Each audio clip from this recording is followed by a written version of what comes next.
Students class 12th chemistry में आप सभी का स्वागत है। और हम लोग अपने नोट्स का 6वां क्वेश्चन कर रहे हैं जिसमें हम एल्कोहल से हेलो एल्केन बना रहे हैं। तो अभी हमने 2 विधियां देख ली हैं। सबसे पहले हमने एल्कोहल की क्रिया लूकास अभिकर्मक से करवाई थी। उसके बाद हमने एल्कोहल की क्रिया PCl5 से करवाई है, उसमें भी हेलो एल्केन बना था। आज हम एल्कोहल की क्रिया PCl3 से करवाएंगे। तो जिस तरीके से आपको एग्ज़ाम में लिखना होता है, बोर्ड एग्ज़ाम में जिस तरीके से आपको प्रदर्शित करने होते हैं आंसर, हमारे पास PDF नोट्स भी हैं। तो वीडियो के एंड में मैं वो भी दिखाता हूँ और कैसे लिखना है पूरा तरीके के साथ, पूरा मैकेनिज़्म के साथ, सभी चीज़ मैं आपको बता रहा हूँ। तो चलिए फिर शुरुआत करते हैं। सबसे पहले हम लिखेंगे आंसर और इसमें हम हेडिंग डालेंगे एल्कोहल से हेलो एल्केन बनाना। तो हेडिंग डालने के बाद आप इसमें लिख सकते हो कि एल्कोहल की क्रिया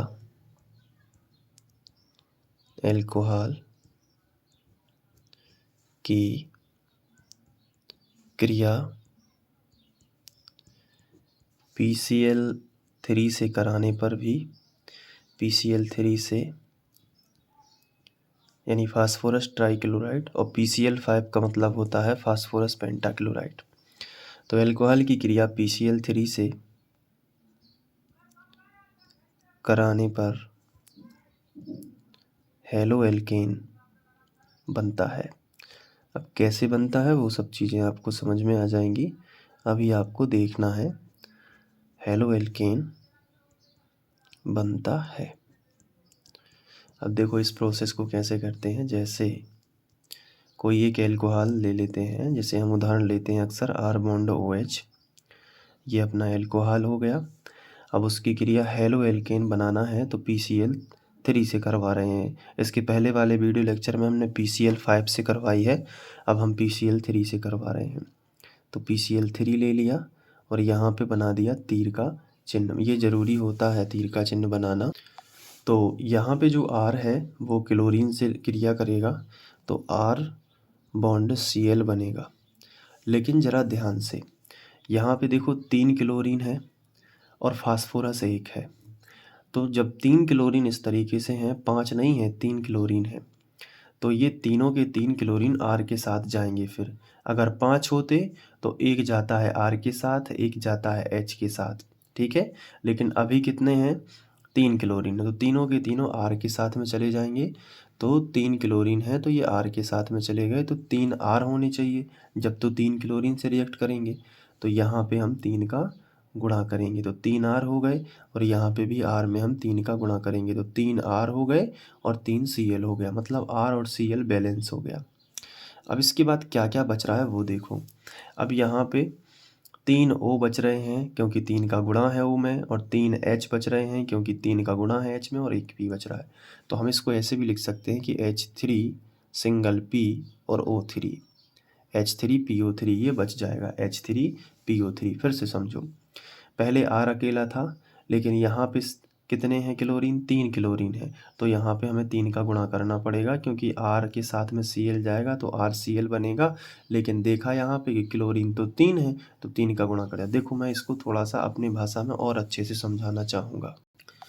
रिएक्शन में क्या लिखा था, R बॉन्ड OH क्रिया किससे करवा रहे हैं, PCl3 से, ठीक है। तो इसमें क्या है कि RCl के साथ में जुड़ेगा तो R बॉन्ड Cl होगा, लेकिन क्लोरीन कितने हैं, 3, तो अब 3 का यहाँ पे गुणा कर देना। तो इस चक्कर में 3 R भी हो गए तो यहाँ हमें 3 का गुणा करना पड़ा। तो जब 3 का गुणा यहाँ किया तो इस चक्कर में 3 O हो गए और 3 H हो गया। तो 3 H लिख लिया, फिर बीच में P लिख लिया और फिर 3 O, तो H3PO3 ऐसे बनता है। और रिएक्शन हमेशा 1-2 बार प्रैक्टिस की जाती है बोर्ड एग्ज़ाम देने के पहले, तब जाके आपको ये रिएक्शन आपके माइंड में सेट हो पाएंगी। आप कितना भी गहराई से पढ़ लो, रिएक्शन को तो आपको लिख के अभ्यास करके ही देखना पड़ेगा, क्योंकि मैकेनिज़्म बाद में आता है, पहले रिएक्शन हुई होती है, उसके बाद मैकेनिज़्म सोचा जाता है। इसलिए रिएक्शन तो आपको पहले आनी ही चाहिए। तो यहाँ पे हमने एल्कोहल की क्रिया PCl3 से करवाई तो हमारे पास ये प्रोडक्ट बने। लेकिन अब इसका मैकेनिज़्म क्या होता है, पहले इसका एक उदाहरण ले लेते हैं। उदाहरण भी एग्ज़ाम में लिख के आना, जैसे R की जगह पे ज़्यादा कठिन नहीं होते हैं, 3 R की जगह पे CH3 ले लो, तो 3 CH3OH प्लस PCl3 ले लो यहाँ पे, तो ये रिएक्ट करेगा तो 3 R की जगह पे बस CH3 बस लिखते जाओ, पूरा ऊपर का ही देख के लिख लो। 3R तो ऊपर CH3 हो गया, बॉन्ड Cl प्लस H3PO3 ज्यों का त्यों। तो ऐसे आप एग्जाम्पल कितने भी बना सकते हो, जितने आपकी इच्छा हो, जितना एग्ज़ाम में टाइम हो उस हिसाब से आप एग्जाम्पल लिख सकते हो। इसके बाद अब हम हेडिंग लगाएंगे क्रिया विधि। तो क्रिया विधि वैसे ही हमें करना है। सबसे पहले हम एल्कोहल ले लेंगे, मैं ब्लैक पेन से क्रिया विधि लिखूँगा। यहाँ पे मैंने ले लिया R, bond O, bond H। यहाँ पे लॉन पेयर ऑफ इलेक्ट्रॉन जो होते हैं उनको मैं दिखा रहा हूँ समझाने के लिए।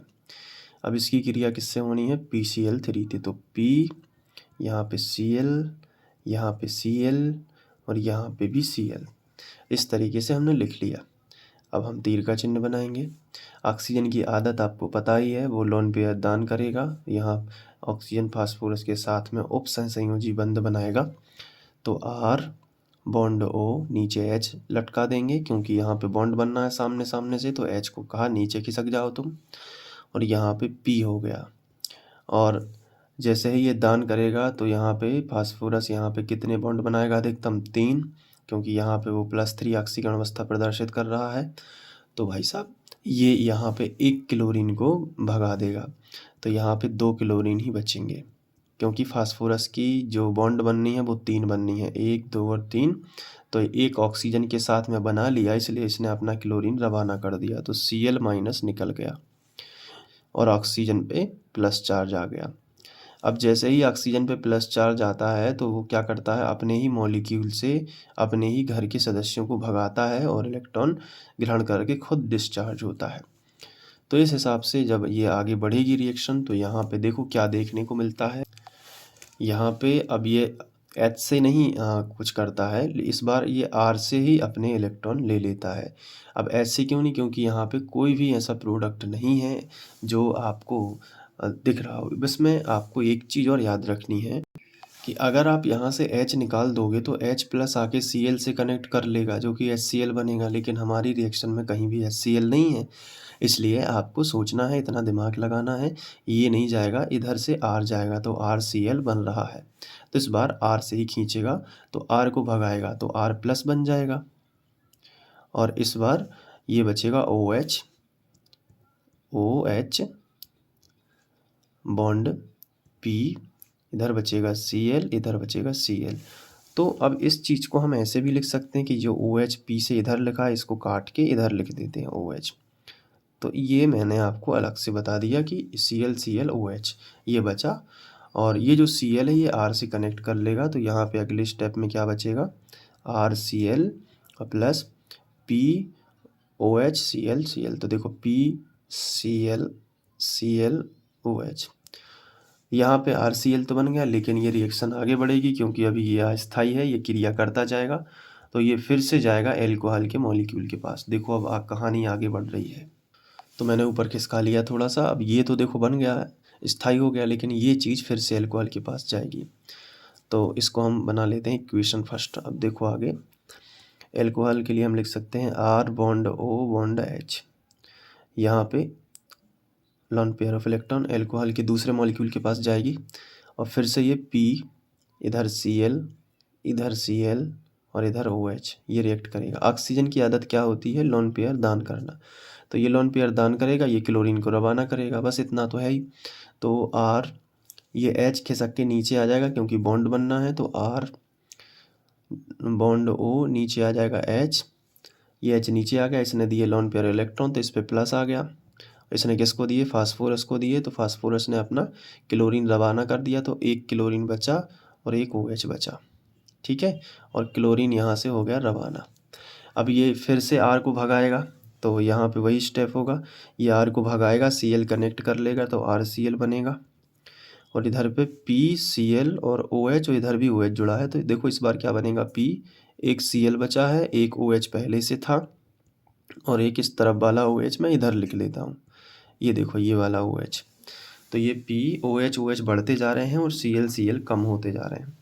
अब ये फिर से जाएगा एल्कोहल के पास में, ये इक्वेशन नंबर सेकंड बना देंगे। अब ये वाली चीज़ फिर से जाएगी अल्कोहल के पास में, एक नए मॉलिक्यूल के पास में, तो R bond O bond H, यहाँ पे लोन पेयर ऑफ इलेक्ट्रॉन बना देते हैं और यहाँ पे क्या होगा, ये लिख देंगे PClOH और इधर पे OH। अब जब ये फिर से जाएंगे तो ऑक्सीजन की आदत आपको पता ही है, ये फिर से यहाँ देगा तो H नीचे खिसक आएगा, तो R बॉन्ड H इधर आ जाएगा P, और जैसे ही ये P डोनेट करेगा Cl बाहर निकल जाएगा, तो यहाँ पे 2 OH बस बचेंगे, 2 OH, और यहाँ पे जो है Cl बाहर निकल गया, ये वाला जो Cl है ना ये बाहर निकल जाएगा, ये निकल गया, और इस पे ऑक्सीजन पे क्या आ जाएगा, प्लस चार्ज, क्योंकि इसने डोनेट किया है। ये प्लस मिटाने के लिए R को भगाएगा तो R प्लस बनेगा, जो कि Cl से कनेक्ट हो जाएगा तो RCl बन जाएगा, और POH OH और एक OH इस तरफ जुड़ा है तो आएगा POH OH और OH। ठीक है, तो इस तरीके से ये OH OH OH फाइनल बन गया, और ये समीकरण नंबर 3 बना देंगे। तो अब देखो तीनों समीकरण में अगर हम बहुत ध्यान से समझें, ये देखो ये हमारा पहला है जिसमें RCl बना है, ये दूसरा है जिसमें भी RCl बना है, और ये तीसरा है इसमें भी RCl, तो प्रोडक्ट बनेगा 3RCl प्लस ये देखो H 3 बार है तो हम लिख सकते हैं H3, O 3 बार है तो लिख सकते हैं O3, और P 1 बार है तो P। तो इसको हम ऐसे भी तो लिख सकते हैं H3PO3, तो ये एक यहाँ पे प्रोडक्ट बनेगा, एक ये बनेगा, यही हमारे रिएक्शन में बना हुआ है। मैं आपको यहाँ पे दिखाना चाहूँगा, ये देखो ये पूरा मैकेनिज़्म हमने समझा। अब मैं आपको नोट्स दिखाना चाहूँगा कि किस तरीके से हमने चीज़ों को समझा। तो ये PCl3 के साथ रिएक्शन थी और इसका ये मैकेनिज़्म था। ठीक है, अब मैं आपको नोट्स दिखा देता हूँ, तो पूरा मैकेनिज़्म आप वहाँ पे छाप सकते हैं और फटाफट से नोट्स बना सकते हैं। ये देख लो यहाँ पे ये नोट्स हैं, PCl3 के साथ पूरी लैंग्वेज लिखी हुई है, और ये मैकेनिज़्म मैंने खुद लिखे हुए हैं, बहुत ही मेहनत से बनाई हुई है। कम टाइम में भले ही बता रहा हूँ, लेकिन बहुत ज़्यादा मेहनत करके आपके लिए नोट्स पहले बनाए, उसके बाद पूरा कंटेंट रेडी किया है, इसलिए वीडियो लेक्चर लाने में टाइम लगता है। खुद से प्रैक्टिस की है ताकि आपको बेहतर रूप से समझा सकें। तो आप स्क्रीनशॉट लेते जाना, इधर से ले लो स्क्रीनशॉट। ठीक है, ये पूरा नोट कर लो, कम टाइम में अच्छे फटाफट से पढ़ते जाओ, है ना। और आपके पास वैसे भी टाइम नहीं होता, स्कूल जाते हो, फिर कोचिंग जाते हो, और उसके बाद आपको होमवर्क वगैरह भी दिया जाता होगा, इसलिए परीक्षा के पहले अच्छे से याद कर लो। ठीक है, अब इसके बाद हम लोग नेक्स्ट क्वेश्चन करेंगे हैलोजन विस्थापन विधि। इसमें फिंकल-स्टीन अभिक्रिया पढ़ेंगे और श्वार्ट्ज अभिक्रिया भी पढ़ेंगे। तो आप बताना कमेंट में, शॉर्ट वीडियोस में आपको पढ़ने में मज़ा आ रहा है ना, क्योंकि कई बच्चे कहते हैं सर शॉर्ट वीडियो में आप पढ़ाया करो ताकि बोर भी नहीं होते हैं, और वीडियो लेक्चर देखते देखते मोटिवेशन भी बढ़ता है कि इतने देख लिए। ठीक है, तो चलिए फिर, और बहुत ही नॉलेजेबल कंटेंट है। मैं केवल ऊपर ऊपर आपको बिल्कुल भी नहीं बता रहा हूँ, मैकेनिज़्म के साथ आपको बता रहा हूँ। हाँ, पढ़ाने का जो तरीका है वो बिल्कुल सरल है, ताकि आपको किसी भी प्रकार का लोड ना हो। तो पढ़ाई करते रहिए।